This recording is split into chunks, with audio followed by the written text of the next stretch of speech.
It's me, your favorite widow. I know it's been like ages since I've been here, but I'm back. And I just wanted to say, drop in and give you guys an update and see how everyone is doing on this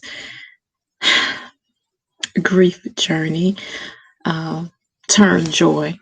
I through trials and error and celebration, I've learned that to kind of arrange my words to make them more healing.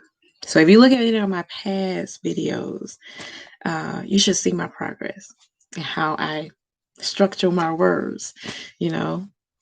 And that's the reason I dropped in is it's been a while. My last video was in June, and I'm up working, and I snuck downstairs to get a cup of coffee. See. So I'm really wired, okay? And my son was downstairs when he was actually supposed to be in the bed. Now 13. And he asked me, he was like, well, Mom, and this is in reference to a high school selection. He's in the 8th grade now. So anyway, he says, Mom, I think I like the tech class. I'm not gonna get the name of it, but such and such.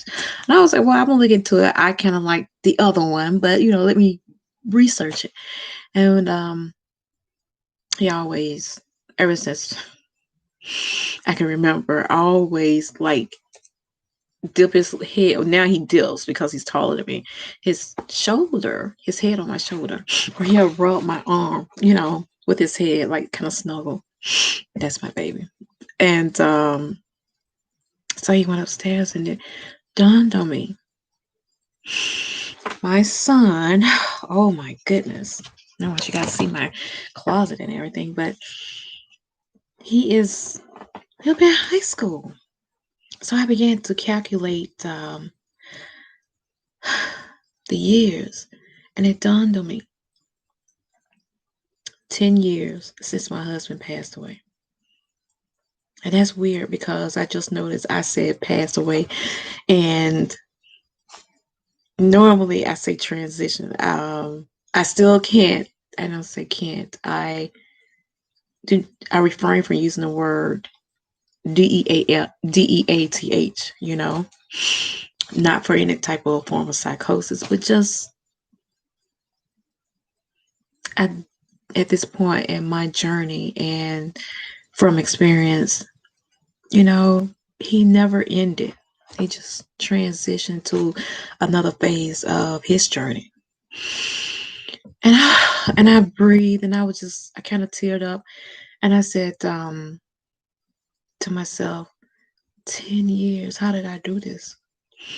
When I was so used to, let's see, when Chris passed away, we haven't married 10 years. 10 years. Yeah, 2011. And 10 years of friendship, partnership, and the bouncing of ideals out and the support, and so it was kind of like, one, I couldn't really wrap my mind around the fact that 10 years went by so fast. If I had to equate 10 years as to how it feels, I would say 5. It literally feels about, I would say 4 to 5 years since my husband passed away. But I have to go back and, be realistic. If I went back 4 years, what you see now, it would not have, no. I was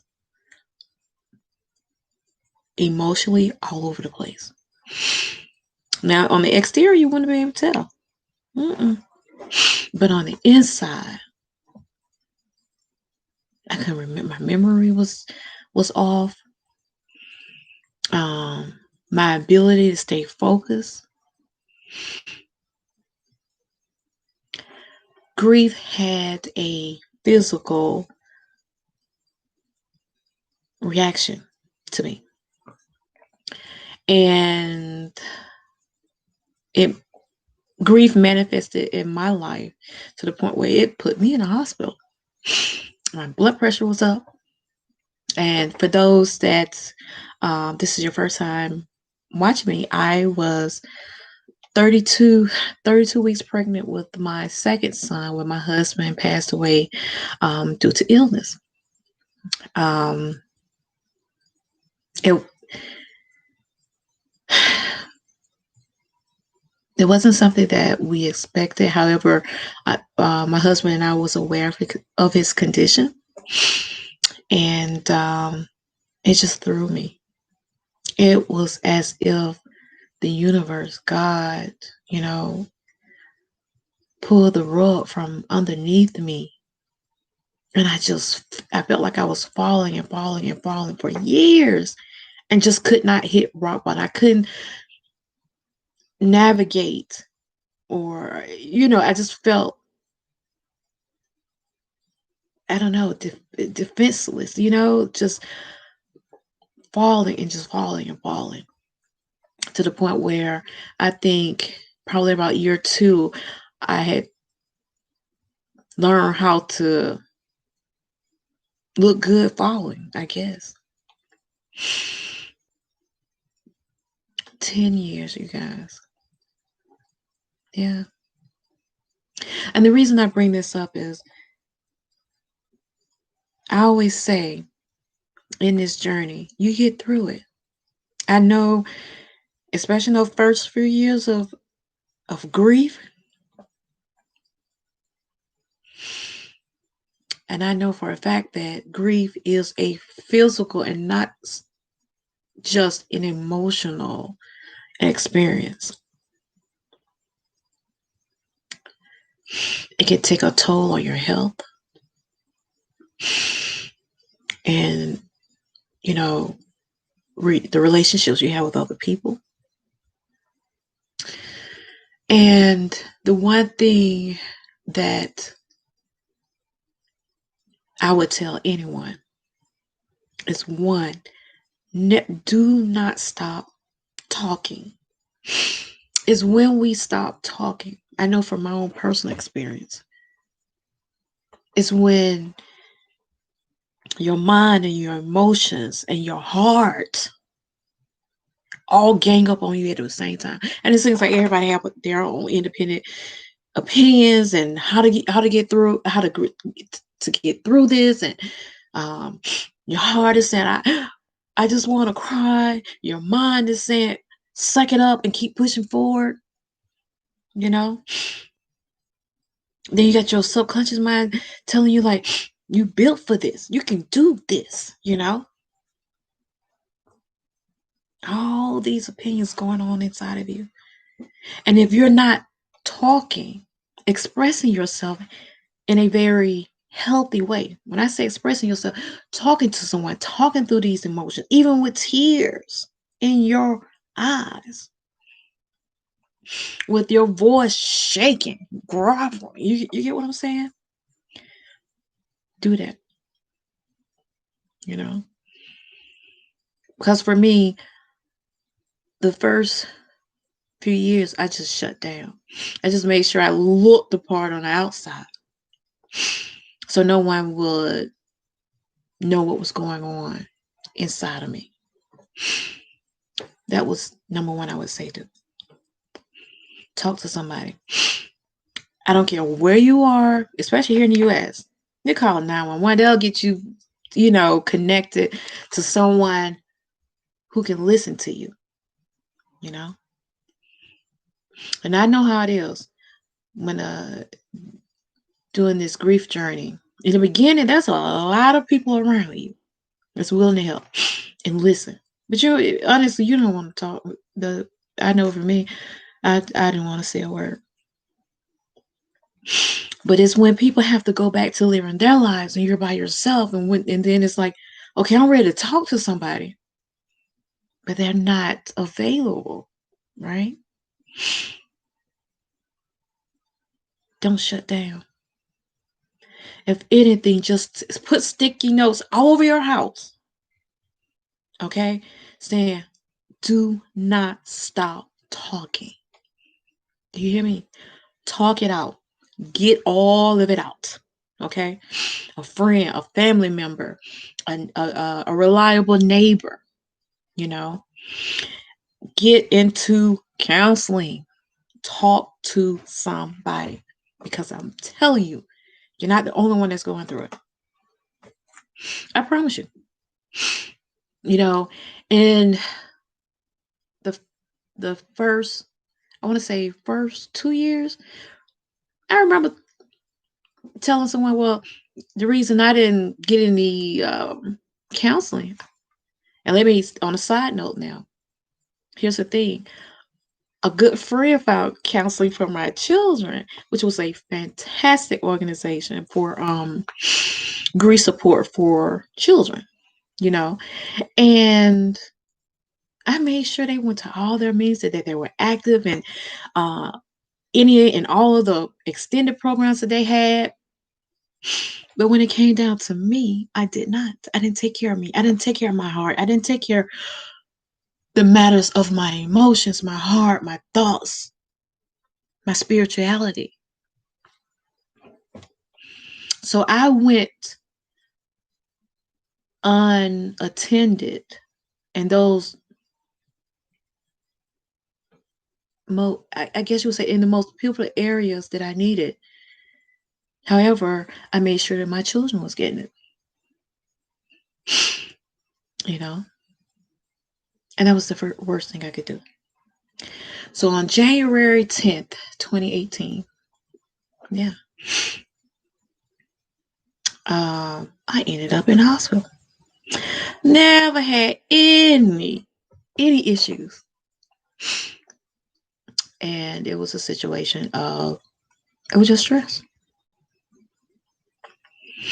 And someone shared with me, and I know he did not know that he was dropping wisdom, but he told me, he said, look, pressure will bust a pipe. And this is, I must tell you exactly how he said it. He said, what the hell you think it's going to do to you? It's going to take you out. You have little children. You need to get it together. And I was like, I'm going to be honest. I was like, hold on. I think you could talk to me a little bit better than this, right? But no, although I felt that way in that moment, but he dropped a valuable seed that I used to build upon. So basically, his words of encouragement and wisdom, I've used, and I scalpeled on top of it, right? So it's now, not only am I intentional on my health, my mental health, my physical health.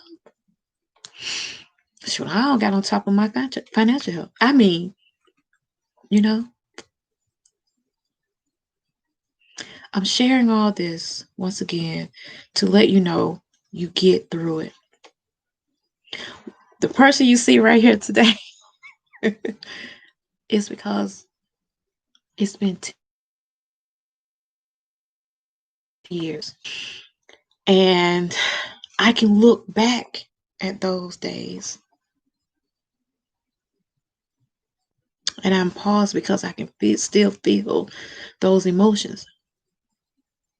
So I know what you're going through.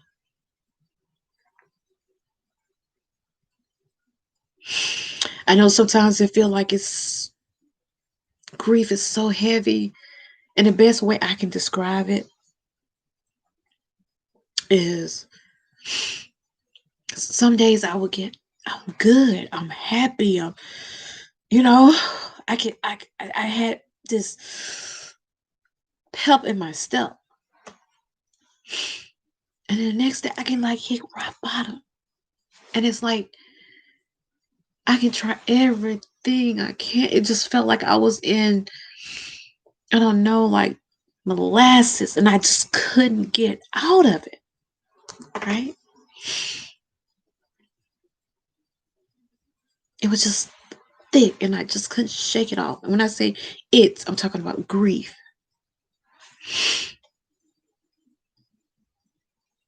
So I know what that feels like. And when I know what it feels like when you question, like, did I do something? What did I do? You start, blaming yourself. Like, God, I must have did something. Like, is this like what do they call it now? Karma. But I grew up in the church, Pentecostals. You reap what you sow. I was like, God, what did I do? I did everything the way you say do it. I'm not getting this. I'm not understanding the outcome. Yeah, I've been there blaming. Yes, yes, yes. And take my word on it, there is nothing you did. Absolutely nothing that you've done. Because here's a fact. This is not something I believe anymore. And this is not even my humble opinion. My husband transitioned on January 23rd of 2011. That date was not going to change. That date was given to him before he got here. And if I was to tell you the steps of my husband's death, you will believe everything I just said. And so don't blame yourself. There's nothing you did.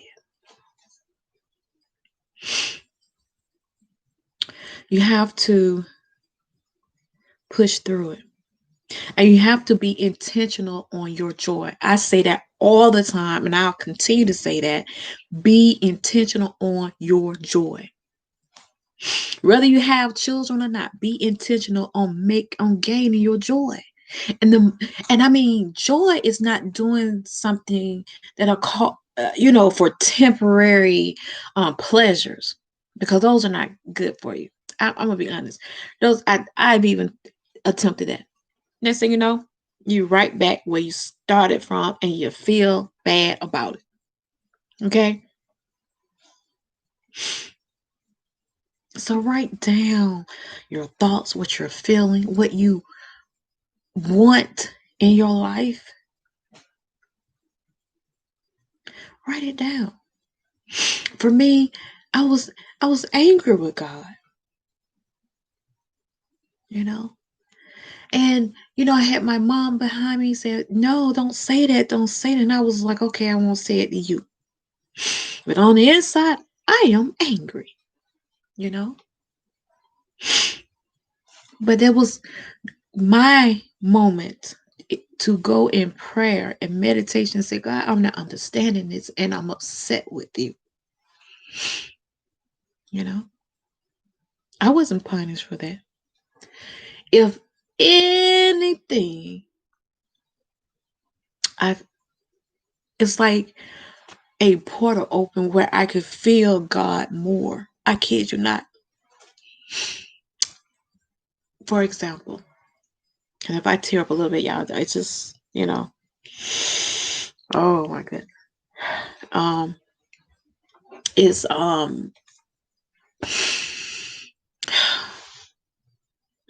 I want to say it was like year 2 after my husband passed away. Now, granted, I went through the blaming. Quite honestly, year 1 went by so fast I didn't even know it. I was, just to let you know, my mother-in-law called me and she was like, "Hey, we're going to the grave. Do you want us to pick you up and you can ride with us?"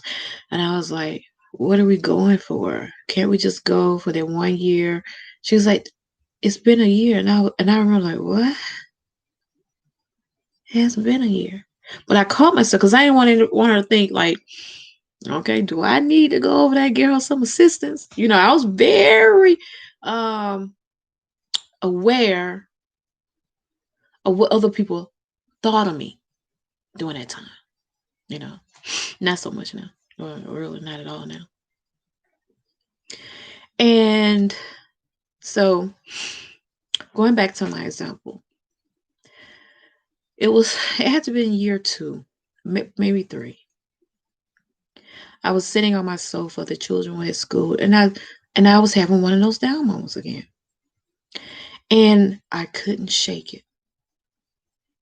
And I remember, and this is me not talking to people now, and my mind and my heart, I was in a place, right, where I remember asking God, I was like, I'd rather hate him, my husband, than to love him the way I do right now. Because loving him hurts too much.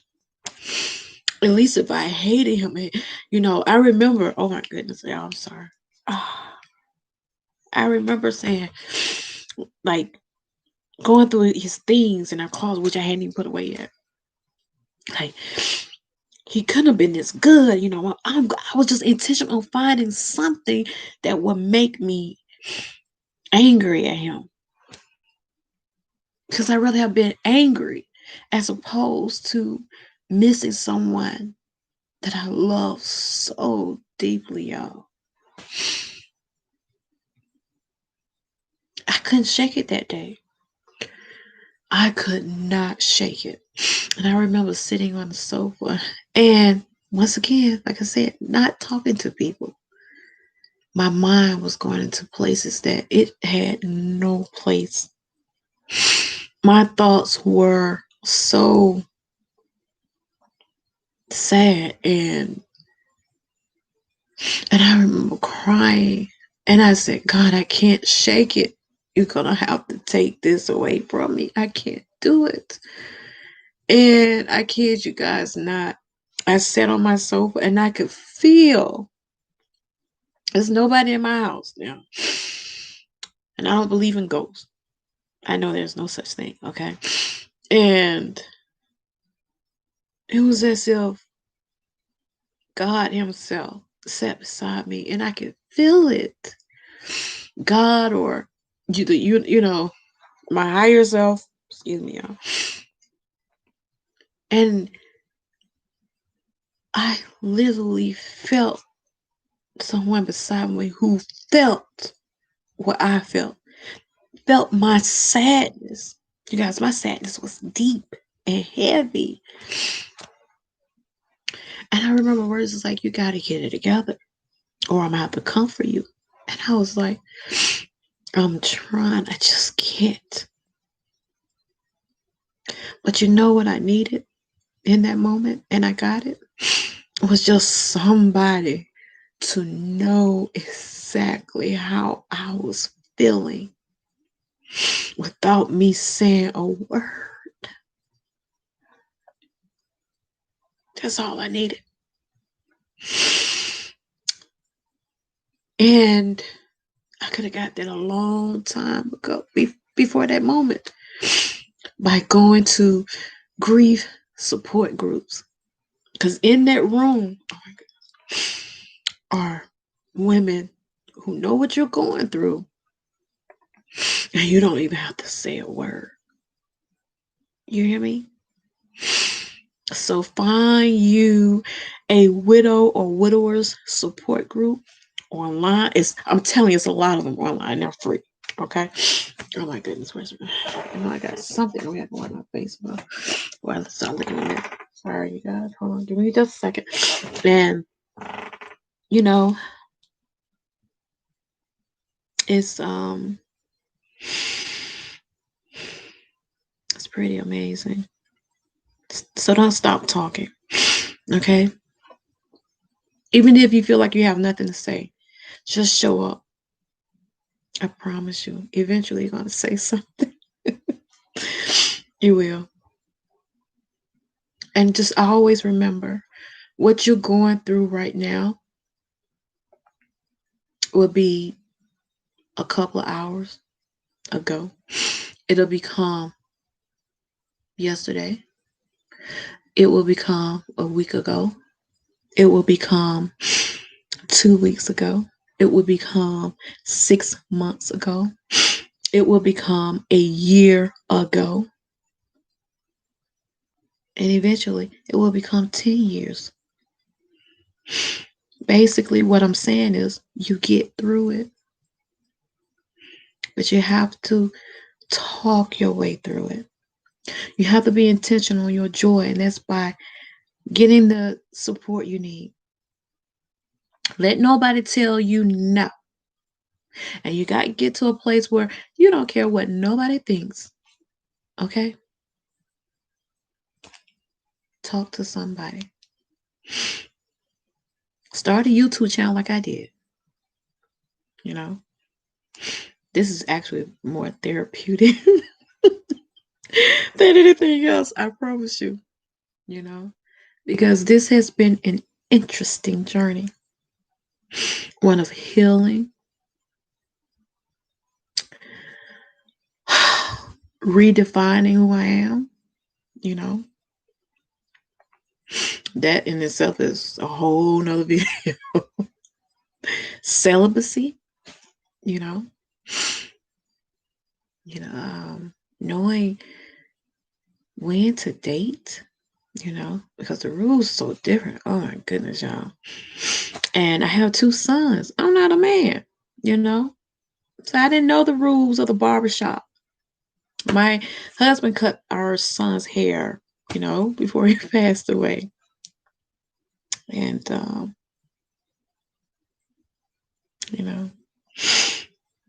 I just want to add this one little piece. I kind of paused there because when my husband passed away, my little brother, I say little brother, although he was way taller than me. I was about 13 years older than him. He passed away July 22nd of this year, of 2020, the day before my oldest son turned 13. Yeah. So, God God doesn't allow us to go through anything and not be able to use it to help someone else. So the things that I have learned in this grief journey, I'm helping my mom and my sisters and my other brother get through this. So if that's any consolation, know that what you're going through, you're going to get through it. And the beauty is that you will be that one person that'll sit beside another widow or widower or someone who's mourning the loss of a loved one and give them the feeling of understanding when they don't have the words to say anything. So don't keep this journey to yourself.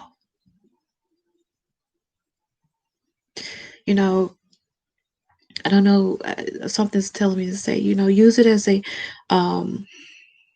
baton to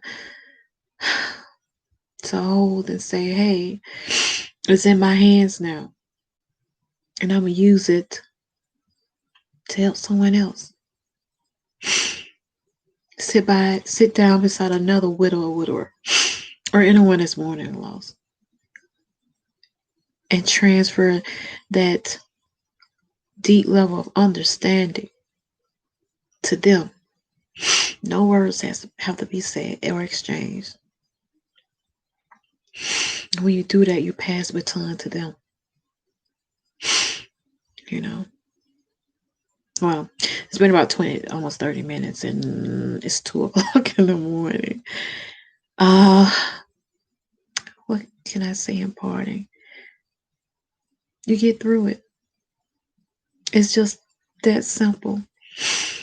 I guarantee you get through it. But you got to be intentional on your joy. You got to be intentional on your happiness. We're intentional and make sure our children get the things that they need. We got to be intentional on getting the counseling and talking to people and getting to these meetings, even during this pandemic, online. And if you have zero resources, which I know is not true, you can always pick up that phone and dial 911. And in certain cities, I think it's 211 for United Way. You pick up a piece of paper and you write and you write and you write. You pick up your cell phone and you hit that microphone and you talk and you talk and you talk and you talk and you talk and you talk about how you're feeling. Remember, pressure busts a galvanized pipe. You and I are flesh and blood. We're nowhere near that galvanized steel, okay? So take care of yourselves. I love you guys, and 10 years. Oh my goodness. I look at this and I'm like, how did I get through 10? Oh my goodness, how did I do this? I mean, I went through the boy stuff. Oh my god. I have 2 daughters too. And the daughters, because pretty much everything they've gone through, I've gone through. But these boys, they are different. Yes. It's a whole nother culture, that barbershop. I'm telling you, like, I mastered it though. I got that barbershop on. What's the word now? I don't know. Anyway, I know the barbershop culture. I'm like queen barbershop. Yeah. It's like I didn't miss a beat. Still taking the children to school, working. I even started grad school, you guys. Yeah, I did that last year though. I'm about how we finish next year in 2021. And still cooking dinners, grocery shopping, clothing. My oldest daughter, she went off to college and graduated from college during this time. And my second daughter is in her first year of college at home. But nonetheless, milestones that I would have wanted to experience with my husband Christopher.